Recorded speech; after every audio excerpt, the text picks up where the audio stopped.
نحن الآن على ارتفاع 2260 مترا فوق مستوى سطح البحر، بالتحديد فوق جبل هيبة سلطان المطل على قضاء كويسنجق، مدينة جميلة ومنظر خلاب.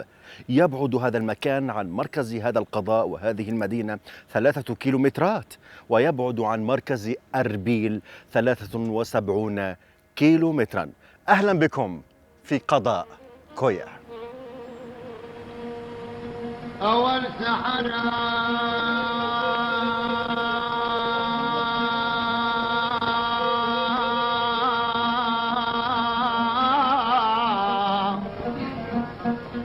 سحر سدا محورا وقطبا قديما كانت هذه المدينة صغيرة الحجم مترامية القدم، لواء خفاقا ضمت تحت جناحها عدة ألوية، وهو ما يعني اسمها. يحدها من الشمال جبل بواجي، ومن الشرق جبل هيبة السلطان، ومن الجنوب والشرق تطل على سهلي هامون وكويسنجق. كويسنجق هي مدينة قديمة تقع بين جبال زاغروس وميزوبوتاميا، أي رافدين، شمال رافدين. هذه المنطقة كويا قريبة من مدينة التاريخية أربيل هاوليري أمرو، ومدينة كركوك أرابخا، ومدينة شوشرة شمشارة في سهل البتوين شمال شرقي كويسنجق حاليا. هاي المنطقة منطقة تجارية، ربما أحيانا طرق مع الغزوات مع الإمبراطورات الشرقية بكلهم يعني. وهذه المدينة في وقت من الأوقات من إلى سنة 1745 كان محافظا متصرفية أربيل، آلتو كوبري وشقلاوة رانيا قلازا كلها تابعة لكويسنجق، دول كلهم أقفية كانوا.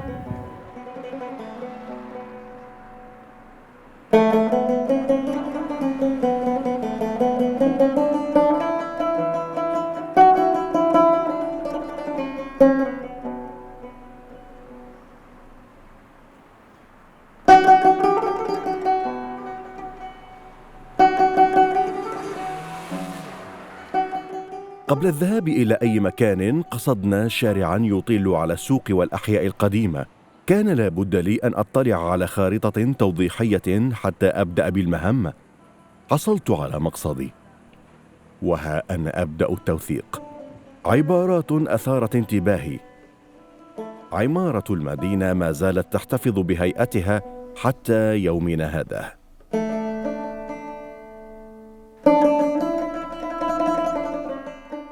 أخذ مني الفضول مأخذه حتى أشاهد هذه العمارة.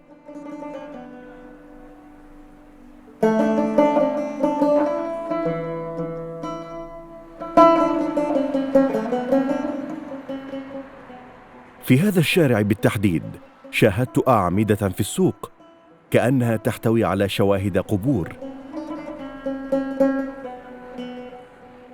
وصلت إليها وقرأت ما عليها، واتضح التالي: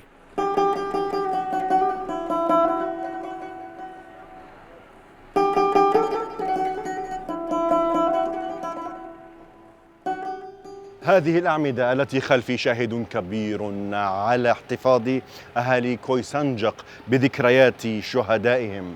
يحمل هذا السوق القديم في كويسنجق ذكريات الشهداء الذين ذهبوا عام 1963 لنعرف أكثر من خلال نسق هذا الفيلم. عقب انقلاب البعث على السلطة في العام 1963 أعدم في شهر تموز 6 مدنيين من أبناء مدينة كويا أمام أنظار الناس، وذلك بربطهم بالأعمدة ورميهم بالرصاص.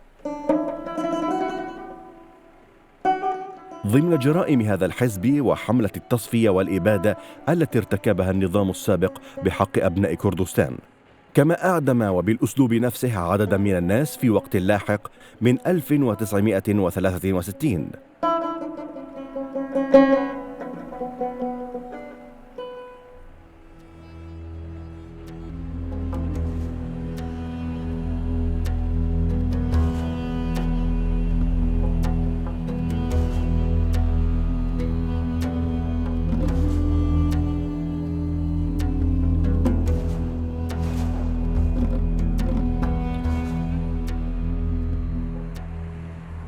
من بداية السوق انطلقنا، حيث الجامع القديم بعمر يشارف على 80 بعد 100.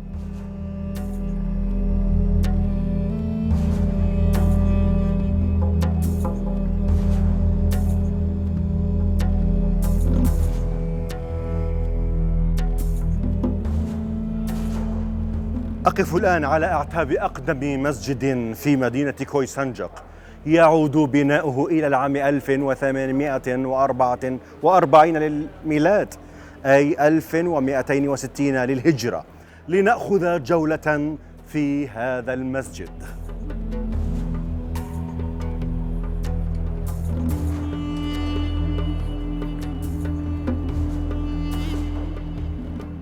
يبدو الجامع حديث الطراز، وأنا أبحث عن الأمور القديمة. كان لابد لي أن أطلع عن كثب حتى أوثق جمال الماضي.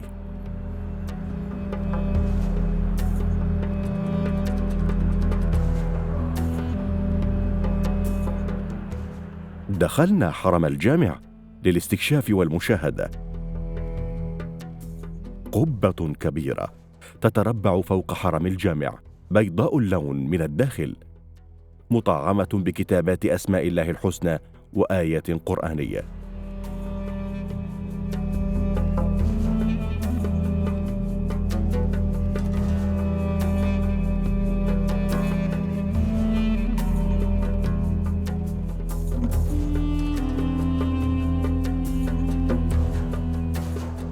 أخيراً شاهدت محراباً مبنية من صخور رخامية تبعث بعبق قديم. المنبر هو أيضاً شاهد على نفس الحقبة.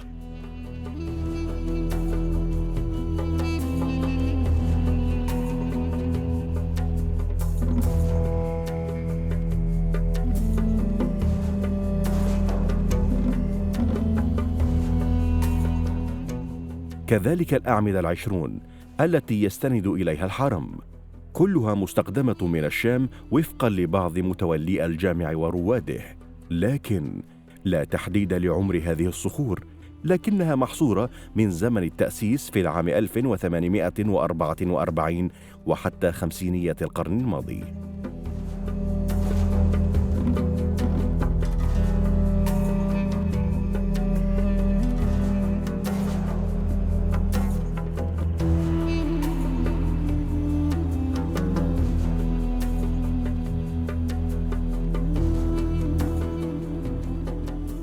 من الخارج، القبة والمنارة تزينان فضاء كويسنجق من الخارج بألوان فيروزية وبيضاء.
من الجامع مباشرة باب يؤدي إلى السوق القديم، كان لا بد لي أن آخذ جولة فيه. دخلنا إلى قيصرية قديمة، محال متواضعة وسوق عامر بالبضائع والمارة، الملابس والعطارة والمكسرات، وكل ما يحتاجه أهل المدينة يباع في هذا السوق. أيضا شاهدنا واحدا من أقدم محال الخياطة في السوق.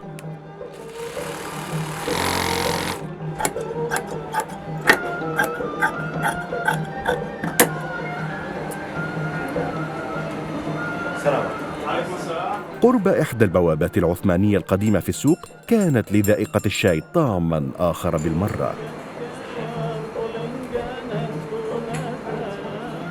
المحال صغيرة لكنها تفي بالغرض وتقدم حرفاً ربما انقرض بعضها نسبياً.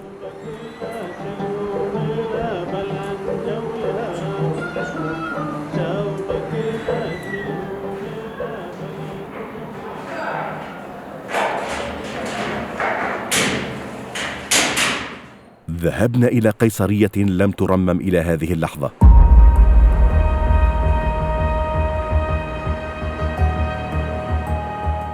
لكن لشكلها الفريد والساحر تستخدم دائما لتصوير بعض المشاهد التلفزيونية القديمة.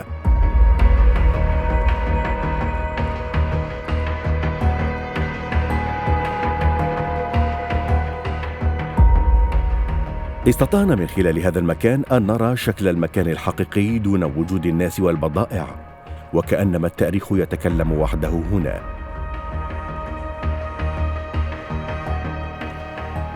ما زال يحافظ هذا المكان على طرزه العثمانية في البناء وفي الجدران. نحن في السوق القديم. هذا السوق ما زال يحتفظ بهذه الذكريات وعبق الماضي السحيق في وسط مدينة كويا. نحن الآن في وسط أقدم سوق في هذه المدينة الجميلة. تابعوا معي بقية التجوال. هذه القيصرية التي تجولنا فيها هي باسم حاج بكر آغا حويزي، التي بنيت عام 1840 ميلادية، وتحوي في داخلها على أكثر من 90 محلاً.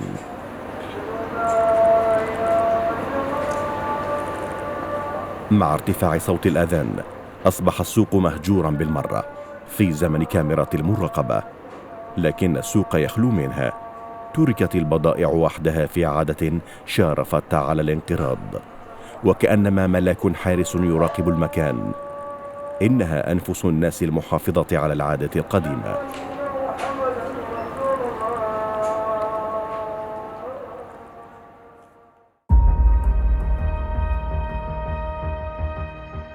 آخر محطة لنا في القيصرية حيث إلى الشرق خان محمود آغا الشهير، واحد من 4 خانات في كويسنجق، والتي تسمى أيضا بالكرفان سراي.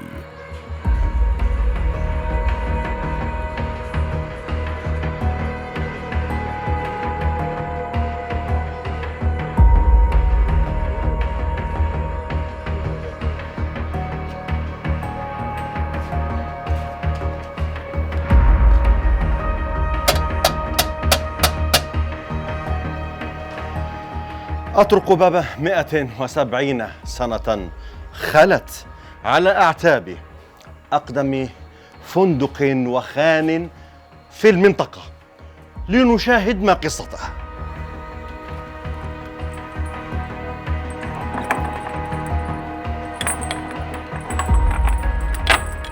هذا الخان يعتبر الأشهر في المدينة ببناء مشابه لخانات كركوك، لكنه أكثر جمالاً وتطوراً من الناحية العمرانية وتفاصيل البناء.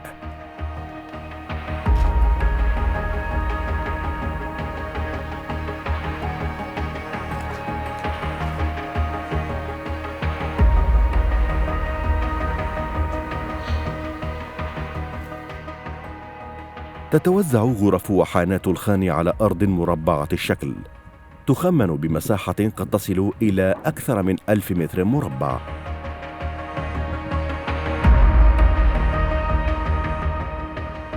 الخان على طابقين، في بنائه اعتمد الحجر والجبس وكذلك الأخشاب والقصب.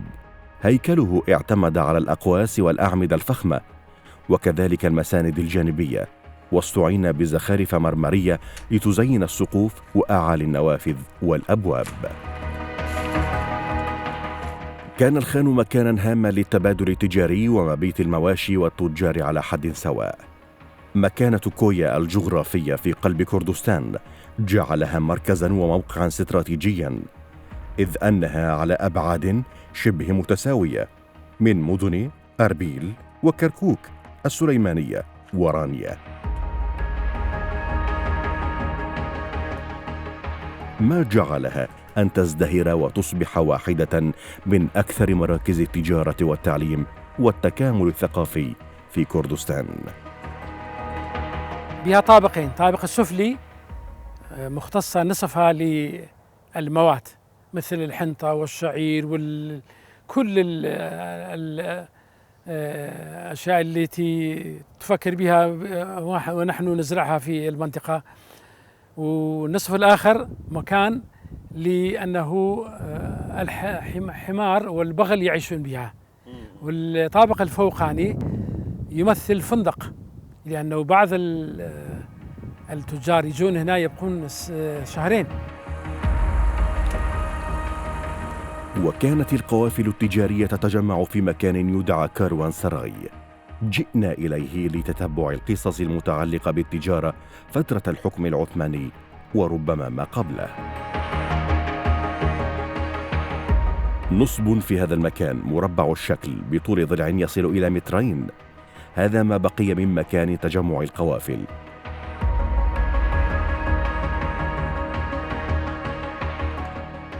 بنيت حوله حديقة لتخليد الإرث.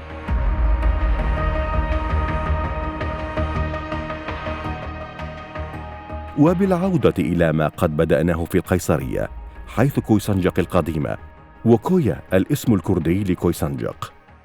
كويسنجق هو الاسم الحقيقي، يعني جمع، يعني مجموعة من الأقضية والنواحي كلها.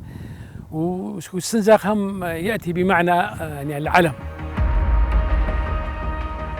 مشيت من خلال ممر قديم كان بمثابة آلة للزمن، نقلتني حيث الأحياء الأولى لكويا.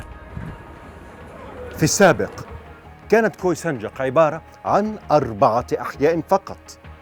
نحن الآن ضمن حيين قديمين يعدان من الأقدم في هذه المدينة، بايز آغا وهواوان، لنأخذ جولة في هذين الحيين.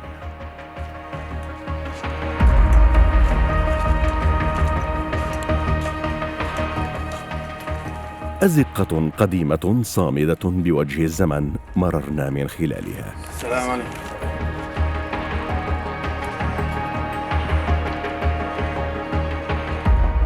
دلنا رجل مسن إلى بيت الملا الكبير المعروف في كويسنجق بملاغورا.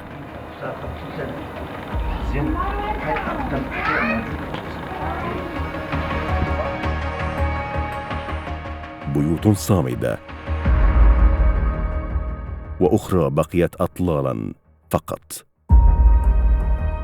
محلتان قديمتان، بايز آغا وهواوان، نحن نتجول ضمن أزقتيهما، ويعدان الأقدم في كويا من ضمن 4. هذه ال4 التي ذكرتها أقدم أحياء في هذه المدينة. وراهم جاروا بأحياء أخرى مثل بناء السرباخ في زمن الحكم الملكي سواها، صارت الخامس من هذه الأحياء، والآن 36 حي.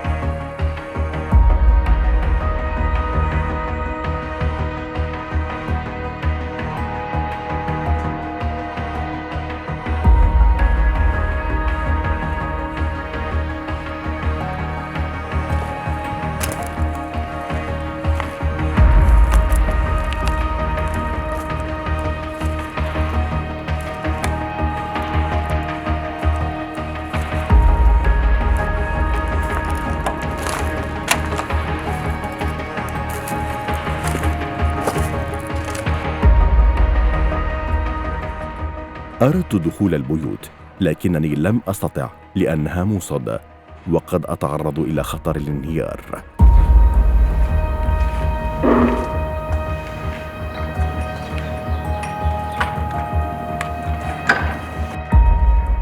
دخلنا إلى دار ملا عبد المجيد ببوابة خشبية مذهلة.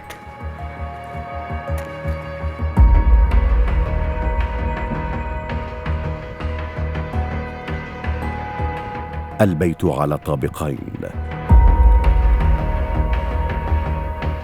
باحتان في المنزل.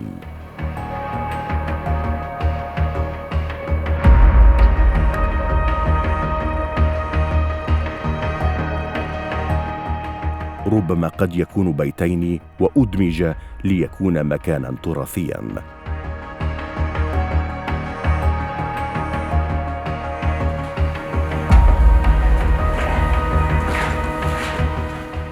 توجهنا إلى الطابق الثاني لأحدها.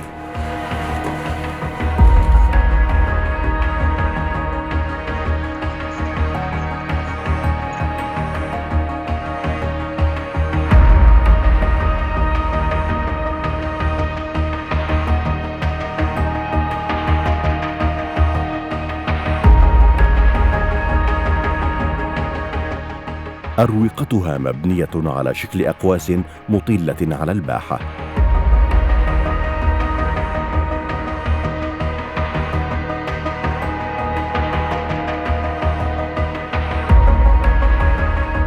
المنزل مبني من الطين والقش والنورة والخشب.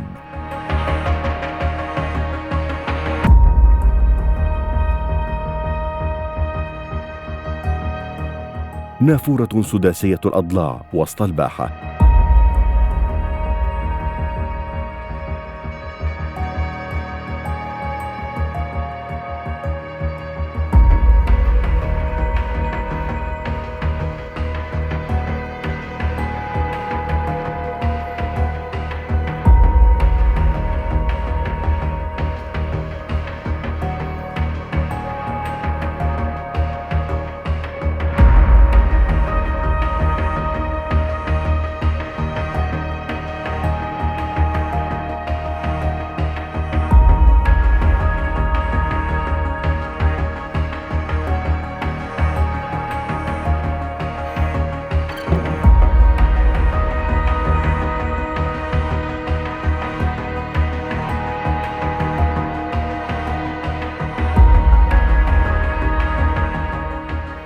تبدو الغرف من الداخل بعرض يصل إلى 3 أمتار وطول 5. يوجد داخلها مشكاوات لحفظ الأشياء.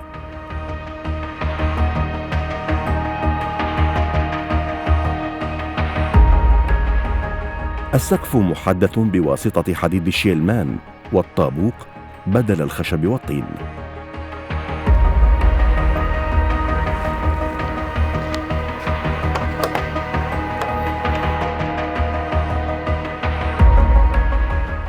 خرجنا في إطلالة ضمن الطابق الثاني كانت بمثابة تهوية. رغم حداثة هذه المدينة إلا أنها تحتفظ بتراثها القديم 300 سنة تقريبا. هكذا كانت تبدو المنازل قديما في كوي سنجق. تابعوا المزيد.